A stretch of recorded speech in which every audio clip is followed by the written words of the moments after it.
ചോളം, കരിമ്പ് എന്നിവ ഉപയോഗിച്ച് നിർമ്മിക്കുന്ന പരിസ്ഥിതി സൗഹാർദ്ദ കുപ്പികളിൽ കുടിവെള്ളം വിതരണം ചെയ്യാൻ സംസ്ഥാന സർക്കാർ കമ്പനിയായ ഹില്ലി അക്വ ട്രയൽ റൺ അന്തിമഘട്ടത്തിലാണ്. പ്ലാസ്റ്റിക് കുപ്പികൾ രൂക്ഷമായ പരിസ്ഥിതി പ്രശ്നങ്ങൾക്കും ഗുരുതര ആരോഗ്യ പ്രശ്നങ്ങൾക്കും ഇടയാക്കുന്നതിനാലാണ് ബദൽ മാർഗം. കാഴ്ചയിൽ പ്ലാസ്റ്റിക് ബോട്ടിൽ പോലെയാണിവ. ചോളം, കരിമ്പ് എന്നിവയിൽ നിന്ന് പശയെടുത്ത ശേഷം ഇതിൽ നിന്ന് പോളിലാസ്റ്റിക് ആസിഡ് ഉൽപ്പാദിപ്പിച്ചാണ് ഹരിതകുപ്പി നിർമ്മിക്കുന്നത്.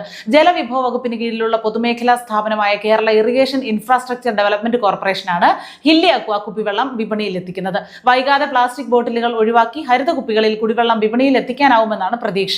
ഇതിനായി ലൈസൻസ് നേടാനുള്ള നടപടി തുടങ്ങി. അതോടെ രാജ്യത്ത് ഹരിതകുപ്പികളിൽ കുടിവെള്ളം വിതരണം ചെയ്യുന്ന ആദ്യത്തെ സർക്കാർ കമ്പനിയാകും ഹില്ലി അക്വ. നിലവിൽ 1 ലിറ്ററിന് കുപ്പിയാണ് നിർമ്മിക്കുന്നത്. എത്ര കാലം വെള്ളം നിറച്ചു വെക്കാമെന്നത് സംബന്ധിച്ചും ഗുണനിലവാരം പരിശോധിക്കാനുള്ള വിവിധ ടെസ്റ്റുകളും നടത്തുന്നുണ്ട്. അരുവിക്കര, തൊടുപുഴ പ്ലാന്റുകളിലാണ് ഹില്ലി അക്വ കുപ്പിവെള്ളം ഉൽപ്പാദിപ്പിക്കുന്നത്. ഹരിതകുപ്പികൾ 6 മാസത്തിനുള്ളിൽ ജീർണിച്ച് മണ്ണിൽ ലയിക്കും. കത്തിച്ച് ചാരവുമാക്കാം. അതേസമയം പ്ലാസ്റ്റിക്കിനെ അപേക്ഷിച്ച് ഉൽപ്പാദന ചെലവ് കൂടുതലാണ്.